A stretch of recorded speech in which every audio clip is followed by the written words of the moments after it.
நம்ம இப்போ capsicum chutney ready பண்ண போகிறோம். ஃபஸ்ட்டு கடலை, சீரகம், உளுந்து இதெல்லாம் போட்டு கொஞ்சம் நல்லா வறுத்துக்கணும். பொன்னிறமாக வறுத்துக்கணும். எல்லாத்துக்கும் போட்டுருவா. தனித்தனியாக போடு. கடலை போட்டு ஃபஸ்ட்டு போடுவா.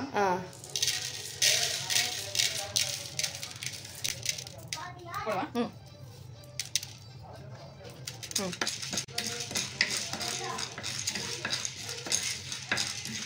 இது கொஞ்சம் வறுப்பட கொஞ்சம் டைம் எடுக்கும். அதனால் இது கொஞ்சம் வறுத்த வாட்டி சீரகமும் உளுந்து போட்டுக்கலாம். எண்ணெயில் எதுவும் போட்டு வறுத்து தேவைங்களா? இல்லை, இதுக்கு எண்ணெய் தேவையில்ல. கேப்சிகம் வதக்கும்போது மட்டும் நல்லெண்ணெய் ஆட் பண்ணிக்கணும். நல்லெண்ணெய் சேர்த்துட்டோம்னா டேஸ்ட் சூப்பராக இருக்கும். நம்ம கடலெண்ணெய் யூஸ் பண்ணுறதா பண்ணிக்கலாம். ஆனால் நல்லெண்ணெய் தான் டேஸ்ட் அதிகம். இப்போ உளுந்து போட்டுட்டு அதுக்கப்புறமா சீரகம் போட்டுக்கலாம். உளுந்து போடு. இப்போ இது எடுக்கணுமா? அப்படியே இருக்கட்டும். எல்லாமே பொன்னிறமாக வரணும். இந்த ஸ்டேஜில் நம்ம உளுந்து போட்டுக்கலாம். நான் நினச்சிட்டேன் எல்லாம் தனித்தனியாக வறுத்து எடுக்கணும்னு. இது மண் சட்டி கொஞ்சம் வெயிட் ஜாஸ்தி, கனம் ஜாஸ்தி. அதனால் ரொம்ப கரிஞ்செலாம் போகாது. அதனால் நம்ம மண் சட்டி இல்லாமல் நம்ம வந்துட்டு தனித்தனியாக தான் வறுக்கணும். சிம்மில் வச்சு வறுக்கணும். வெயிட்டு கம்மியாக இருக்கிற பாத்திரமா இருந்ததுன்னா ஒன்றா வறுத்து எடுத்து கொட்டிட்டு அதுக்கப்புறம் வறுத்து. ஆமாம்.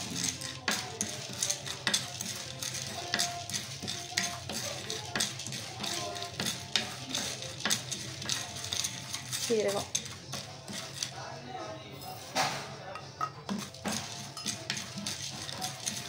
லைட்டாக கடலைப்பருப்பு கலந்து நல்லா செஞ்சாயிடுச்சு.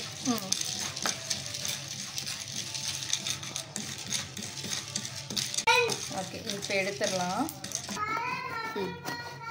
கேப்சிகம் வந்து சீடு எடுத்துடணும்.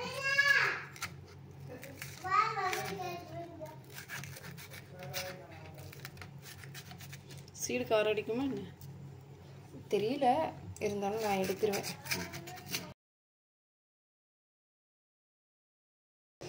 எடுத்துட்டு நல்லா பொடியாக நறுக்கிக்கணும்.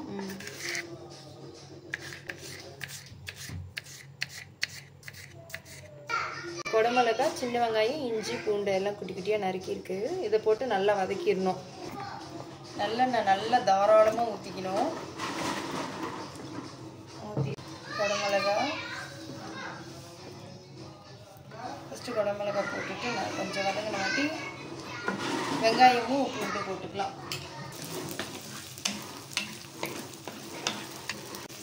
எண்ணெயோடு சேர்த்து கொஞ்சம் தண்ணி விடும். கேப்சிகம் ஓரளவுக்கு வதங்கிருச்சு. கூடவே வெங்காயம், பூண்டு, இஞ்சி எல்லாம் போட்டுக்கிறேன். போட்டு இதை நல்லா வதக்கிடணும். கூடவே பச்சை மிளகாய் போடுறேன். குழந்தைங்களுக்கு வந்து காரம் சாப்பிட மாட்டாங்கன்றதுனால நம்ம காரத்தோட கெப்பாசிட்டி ஒரு 1/4 மிளகாய், 1/2 மிளகாய் அவ்வளோதான். காரத்துக்கு வேணுங்கிற அளவுக்கு நீங்கள் பச்சை மிளகாய் வேணுங்கிறது ஆட் பண்ணிக்கலாம். நான் 1/4 மட்டும் போட்டிருக்கேன். இந்த குடமிளகாய் காரம் கொடுக்காதா? காரம் இது கொடுக்காது. நம்ம இந்த புளிலாம் ஆட் பண்ணுறோம்ல, அதனால் காரம் தெரியாது. அதுக்கே நம்ம ஊட்டு நல்லா காக்குதுன்னு சாப்பிடாது. அதனால் இதுவே போதும். பச்சை மிளகாய் எதுக்குன்னா ஃப்ளேவர் நல்லா கொடுக்கும். இது கூடவே கொத்தமல்லி தழை எல்லாம் ஆட் பண்ணுறோம்ல, ஃப்ளேவர் நல்லா இருக்கும். இது கூட கொஞ்சம் கொத்தமல்லி தழை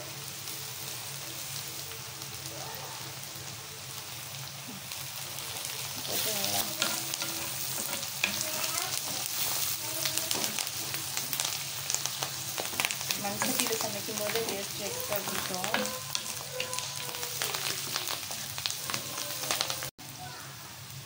நல்லா வதங்கினதுக்கப்புறம் தேவையான அளவு உப்பு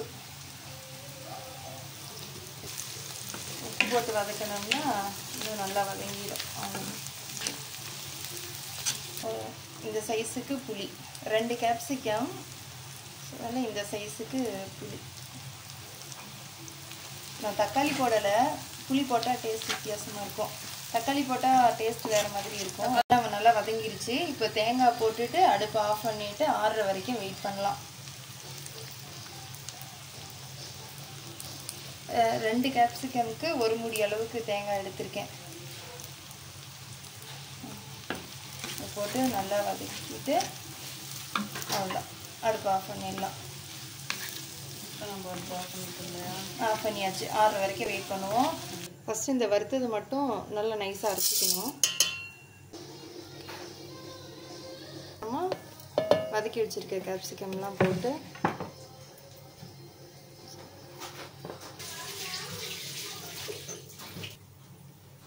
இது எல்லாத்தையும் போட்டுட்டு இப்போ நல்லா நைஸாக அரைச்சிக்கணும். நல்லா அரைச்சாச்சு. தண்ணி வேணும்னா ஆட் பண்ணி கூட அரைச்சிக்கலாம்.